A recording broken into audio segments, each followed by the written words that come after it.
kasinungalingan. Tapos, kapag napapahiya na siya, hindi, nagjo-joke lang ako eh. O, di ba? Yan ang sinabi niya, nagjo-joke lang ako, hindi naman talaga, nag-invento lang ako ng number eh. O, di ba? Kasi nga nahuli siya. Nahuli sa kanyang kasinungalingan. Kaya, sinasabi niya, nagjo-joke lang siya. O, di ba? So, kitang-kita natin. Kaya, naniniwala talaga ako sa sinasabi ni Trillanes na itong plano ng mga Duterte.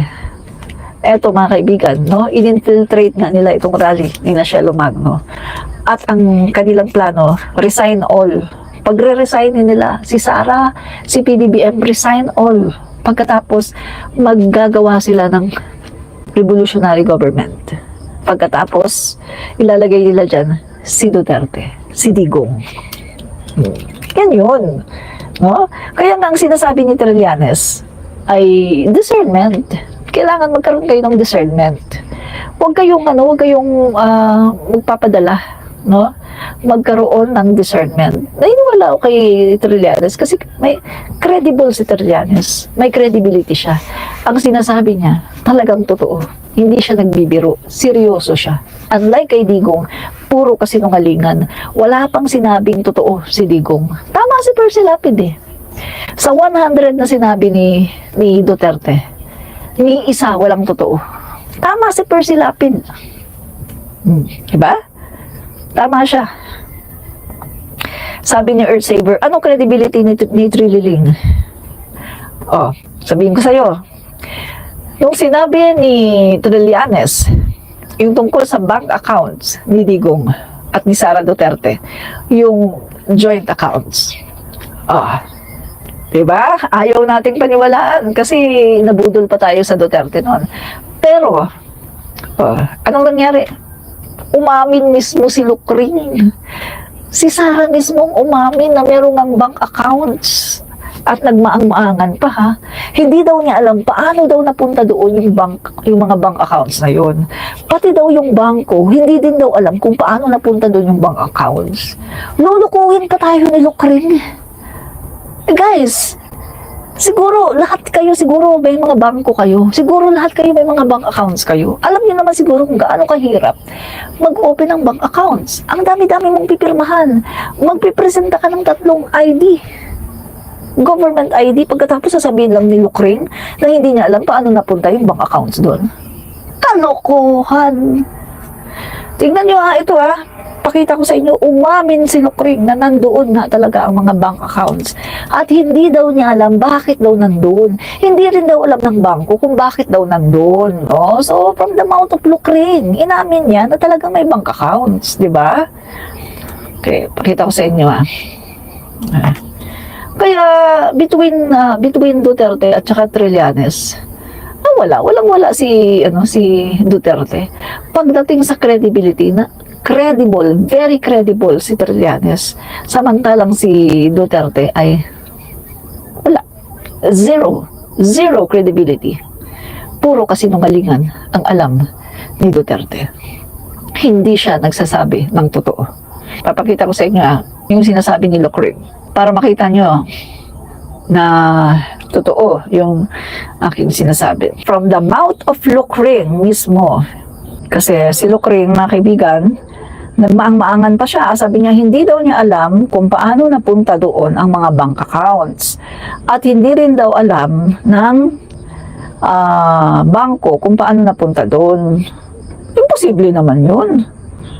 Kasi kapag nag-open ka ng bank accounts, ito na. Pag nag-open ka ng bank accounts, ang dami mong mga binibigay na ID. Paano hindi alam ng bangko at paano hindi mo alam, di ba? Ito na guys. Yan. Kasi nung lumabas yan, isa-isa ko pinuntahan lahat ng bangko. At tinanong ko sila isa-isa sa mga nakapangalan sa akin at yung mga accounts. Meron talagang mga accounts doon na ito. Pero nandoon siya sa listahan. So, tinatanong ko yung bangko, bakit may ganito? Sabi halatang nagsisinungaling. Non-existent talaga yan na mga accounts. So, halatang nagsisinungaling, di ba? Even yung mga sinasabi nilang transactions, tinanong ko din yan sa bank. Ano sabi niya? Even yung sinasabi nilang mga transactions. So confirm meron ang mga transactions. Yung sinasabi kasi ni Trillanes dito, may mga transactions dito na nag-withdraw si Lucring ng pera. Saglit ah.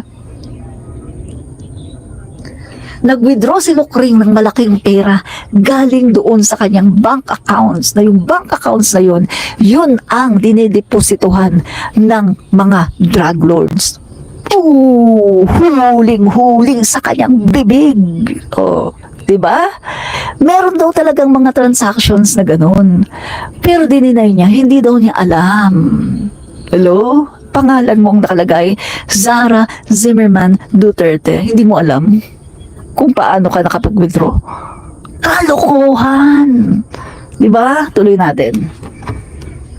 Ni VP Inday Sara, mga kaibigan, ang tila nadulas sa pagkakaipit sa tanong ng media sa kanya patungkol sa mga bank accounts na matagal na nilang itinatanggi at lagi itong ipinubugbog ng dating Senator Trillanes. Ang tanong ay, totoo nga ba ang pagkakadulas ng mga salita ni VP Sara sa kanyang bibig? Halika, atin ang pag-usapan, mga Meron daw talagang mga bank accounts. Hindi daw alam ng bangko. At hindi rin daw niya alam kung paano napunta doon. Oh, come on! Huwag niyo na kaming lukuhin. Dahil nag-open din kami ng bank accounts. Sabi ko nga sa inyo guys, kailan ba ako nag-open ng bagong bank accounts? Nung last year, no? Last year, nag-open ako ng bagong bank accounts. Kasi para dito sa YouTube ko. Kasi yung isa kong bank accounts na BPI ay pinasara ko, no? So, nag-open ako ng bago. So, mga kaibigan, ang tagal ko sa customer service. Kasi, ang tagal mo doon kasi ang dami mong fill up, tapos present ka ng ID, 3. Dalawa na nga lang kasi meron na nga yung national ID. So, dalawa ang binigay ko. National ID, tapos yung aking sa iba pang yung passport, no? Dalawa ang present ko, passport tsaka national ID. Pagkatapos naming fill up, pagkatapos aantay ka pa, tapos merong pang mga yung thumb mark mo, pagkatapos pipicturan, kakamerahan ka pa, pagkatapos mag-aantay ka pa doon kasi may mga validation, may mga etc. Ang tagal ko nga doon sa customer service nung ako ay open ng bank accounts. So, napaka-imposible na meron kang bank accounts na hindi mo alam. At napaka-imposible na may bank accounts ka na nandoon, present siya pero hindi alam ng bangko. Kalokohan yan. Kasi nungalingan yan, Inday. Hindi kami nabuhay nung nakaraan, di ba? Huwag mo kaming gawing tanga. Alam mo, ikaw ang nagiging mukhang tanga. Kasi gusto mo kaming budulin, gusto mo kaming paniwalain na hindi mo alam ba't nagkaroon ng bank accounts doon at hindi alam ng bangko ba't ka nagkaroon ng ganong bank accounts. Gusto mo kaming maniwala sa'yo.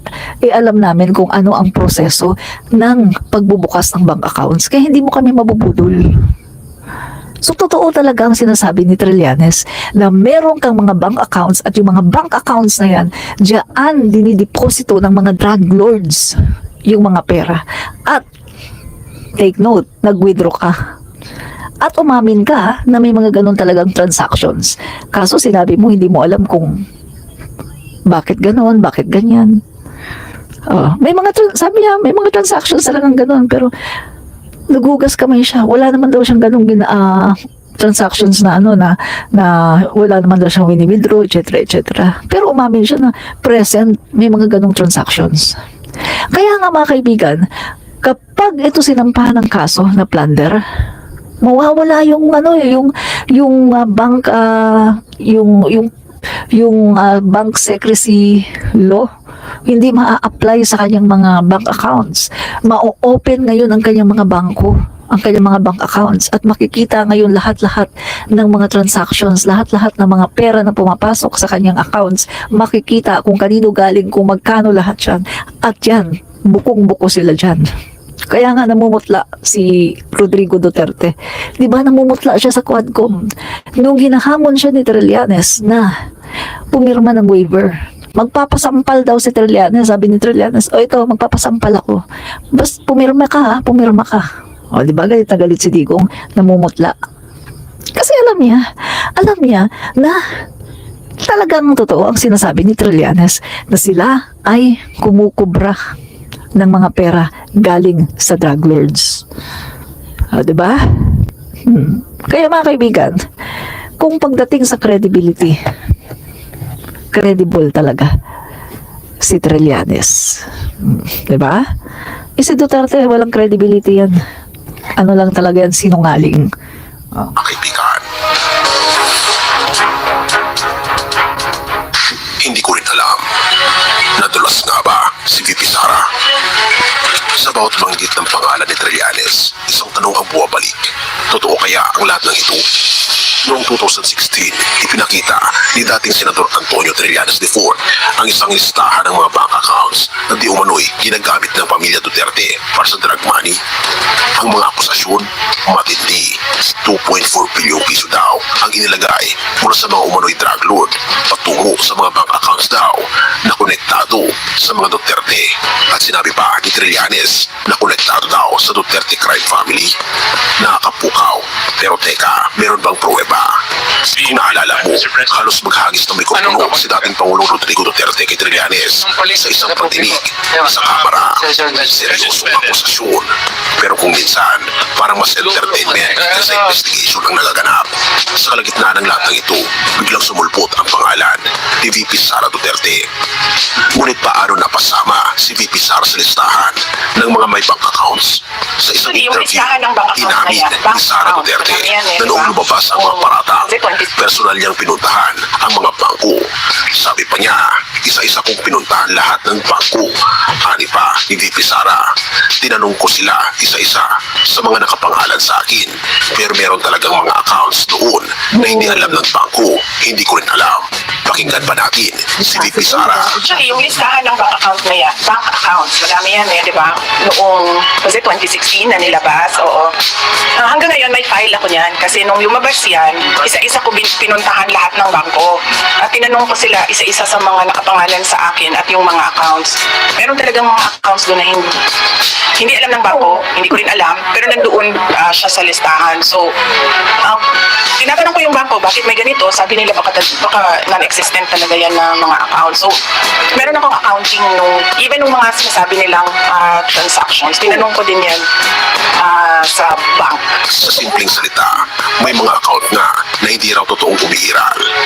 At ayon din kay VP Sara, totoo na may mga nakapangalan sa kanya. Pero kung ganoon, bakit ito nasa listahan ni Trillanes? Ang sagot, hanggang ngayon walang malinaw na paliwanag. Pero ang isang tanong ay bumabangon mula rito. Bakit kailangan pang magpaliwanag ng ganito kung walang basihan ang paratang? Diba? Actually, yung listahan Inamin. ng bank accounts, madami yan eh, di ba? Inamin na meron ngang bank accounts at meron ngang mga transactions. Pero dinideny, hindi daw niya alam paano napunta doon yung bank accounts. Hindi rin daw niya alam kung bakit ganon, bakit may transaction na ganon. Hello? Huwag mo kaming bulahin. Dahil hindi ka basta-basta makakapag-open ng bank accounts. Nang basta-basta. Ano yan? Kabute? Guys, meron bang bank accounts na kabute? Na basta-basta lang. Basta-basta lang. Oh, ayan na, may bank account ka na. Walang nag-open. Oh. Huwag kami lukring. Huwag kami lukring. Dali guys, ako lang tubig. Huwag kami lukring dahil hindi kami nabuhay nung kopong-kopong, no? Hindi kami mga tanga. Huwag kami. Dali guys, ng tubig.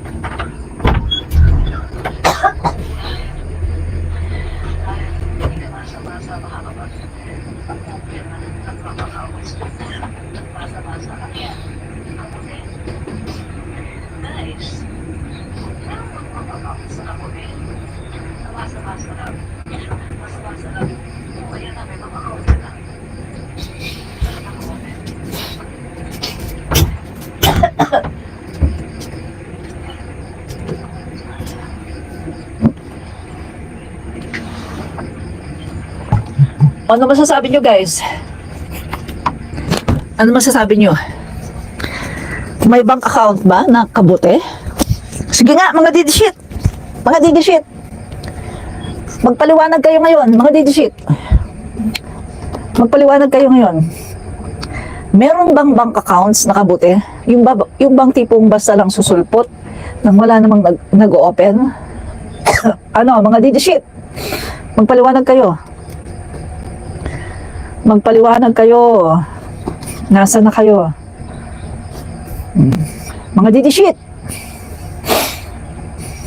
Nawala yung aking ano. Magpaliwanag, mga didishit. Sandali. Gihubak na ka. Buhat-buhat istorya. Silos lang mo ni Sarah.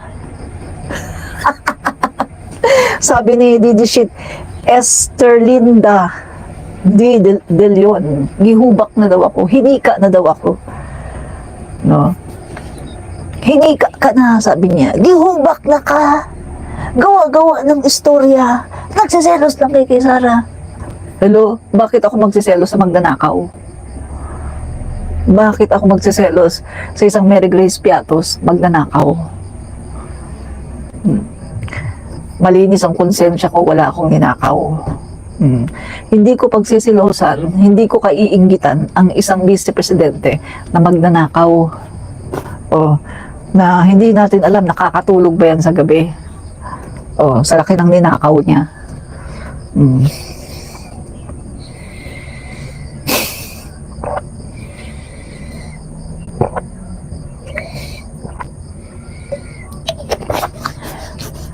Walang maiinggit sa vice-presidente na magnanakaw. Ano yan? Pinapakain niya pamilya niya sa nakaw? Diba? Kapal na mukha. Pinapalayas na siya ng mga Pilipino. Nandiyan pa rin ang kapal ng mukha. Diba? Yan yun. Kapal ng mukha. Makapal ang mukha. Uy, si PBBM mo. Ay! Si PBBM. Meron palang ganap kanina ang Pangulo. Sa sa kanyang may ganap pala si PBBM kanina. Okay.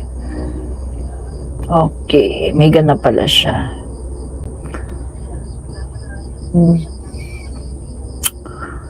May ganap pala ang Pangulo kanina. Joanne Bermudez. Siyempre, masarap daw, sabi nung anak niya, na masarap daw ang galing sa Confi funds. Anak niya, pinapakain niya ng galing sa nakaw. Kawawa naman. Nakakaawa ang anak. Pinapakain ng galing sa nakaw.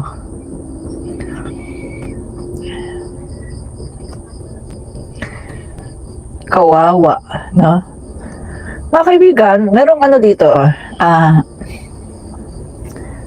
meron ditong statement kanina si Pangulong Marcos, no? Tingnan natin, Sunog na sunog si Vic Rodriguez sa statement ni Pangulong Marcos.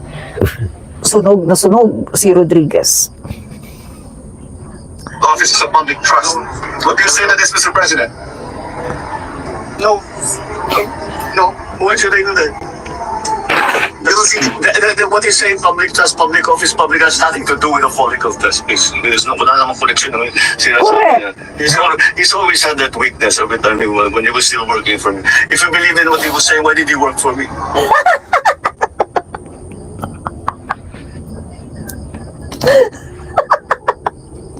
Sapul. Sapul doon siya. Sapul doon siya. Si Rodriguez. Parang lumalabas na ngayon na sinungaling talaga siya, si Rodriguez. Si Vic